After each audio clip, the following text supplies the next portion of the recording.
제33장 단죄 13화 일부 종장.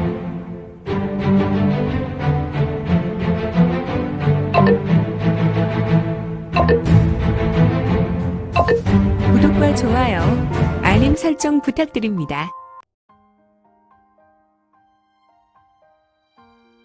제33장 단죄 13화 일부 종장. 이거는 시펼사의 순애에게 신비한 모습으로 날아갔고, 시펼사 순애는 미처 이건이 자신에게 접근하는 것조차 느끼지 못했다. 이거는 순애에게 날아듦과 동시에 바로 손가락으로 순애의 혈도를 여러 차례 두드려서 순애의 마약을 제압하게 되었다. 순애는 미처 이러한 상황을 인식하기도 전에 몸이 굳어져 꼼짝도 할 수 없었다. 이게 뭐냐? 짜! 순애의 외침에 이거는 손바닥으로 귀싸대기를 날렸고, 순애는 마열이 집혀서 꼼짝없이 이건의 손바닥에 의해 얼굴을 쳐맞았다. 너는 아직도 분위기 파악을 하지도 못하느냐. 너와 사제들은 완전히 나에게 제압되었구나.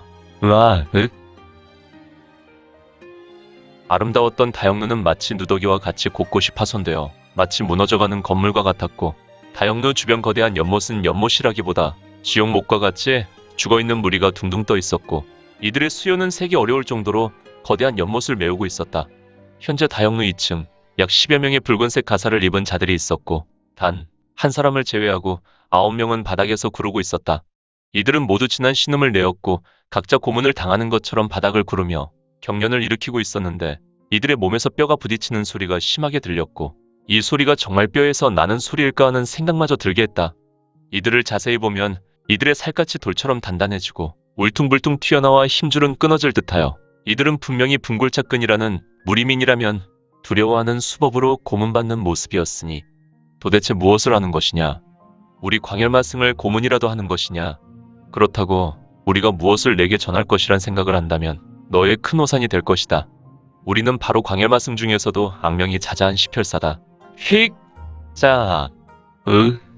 비겁한. 차라리 무인으로 죽을 수 있도록 해줘라. 이러한 수모라니. 쫙. 마열이 점멸당한 시펼사의 순애는 이건이 싸대기를 날려도 꼼짝하지 않고 그대로 정면을 바라보고 있었는데, 그는 마치 얼어있는 얼음 인형이 된 모습이었다. 하지만 이건은 공력을 일으켜 손을 놀렸으니 순애의 얼굴은 붉은색 손자국이 진하게 나 있었고, 그의 입에서 하나의 핏줄기가 흐르고 있었다. 이런 수모는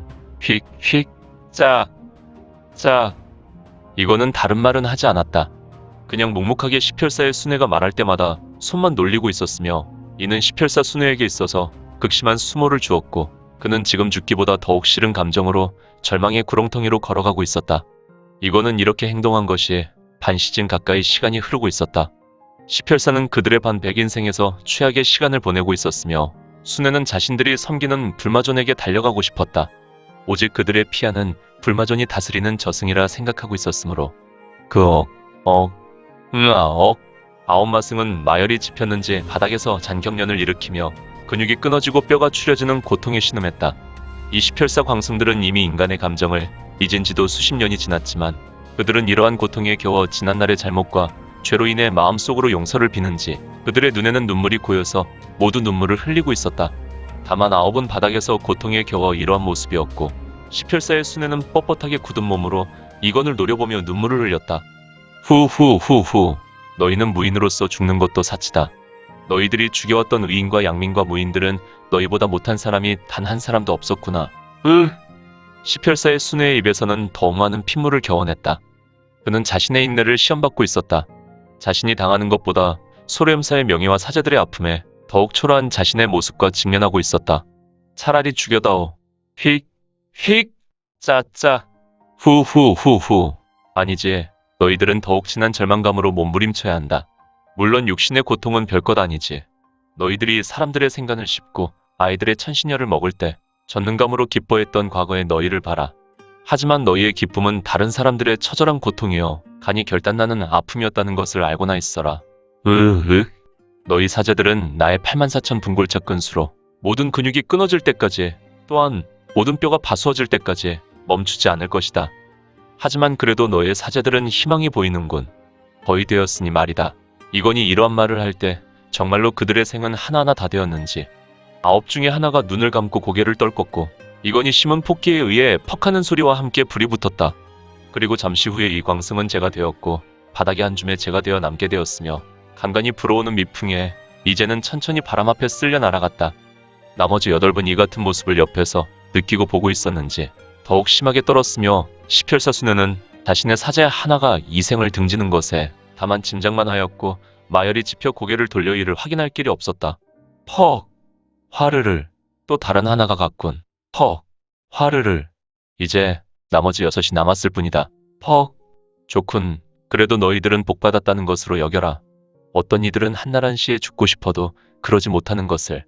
너희는 너희가 뽑고 씹었던 간과 심장의 주인과 그것을 지켜보던 가족들을 모두 공포감으로 무기력하게 하였지.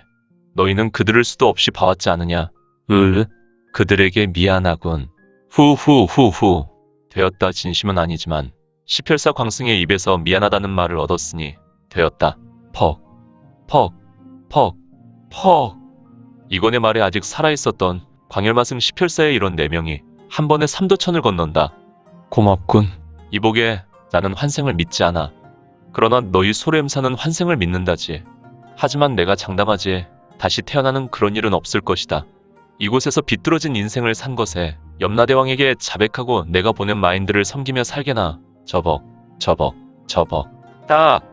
이거는 다영로 2층 내실을 걸어나갔고 그가 2층 벗어날 때 집게손가락을 튕겼으며 소래엠사 광열마승 시펼사의 수뇌는 기폭이 여러 차례 터졌는데 그 후 그는 불에 붙어 불살라졌고 불탄 볕단이 넘어가듯 쓰러졌다. 퍽퍽퍽퍽퍽퍽. 화르르. 스르르. 쿵. 이거는 이제 다영루를 이어주는 다리를 건너갔고 이건이 걸어 나올 때 다영루는 불이 붙어 거대한 불기둥을 이뤘다. 이 다영루는 거대한 목조 건물이었기 때문에 불에 약했고 이 거대한 불기둥은 옛 중원전장의 영화와 같이 사라지는 상징이 되었는데 대륙천금 전왕장의 모든 무사는 이제 사라졌고 이거는 혼자서 처절한 싸움을 마쳤다.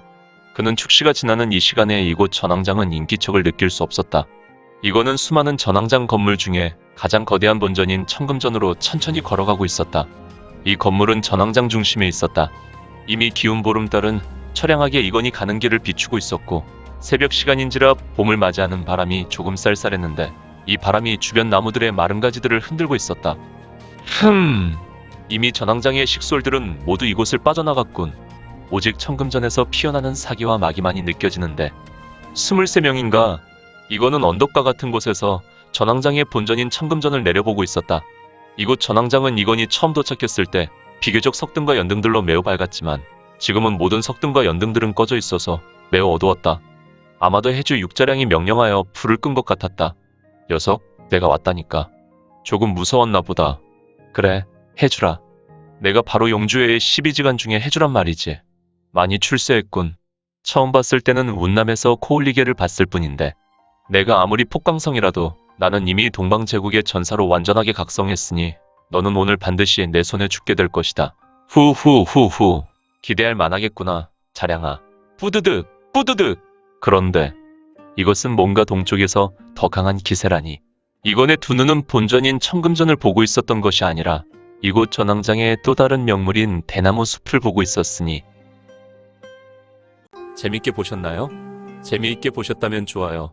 다음 내용이 궁금하시다면 구독을 부탁드립니다. 항상 저희 민지원의 매거진 성원 부탁드리고요. 아쉽지만 다음 시간에 만나 뵙겠습니다. 모두 건강하시고 오늘 세상에서 최고로 멋진 하루 되세요.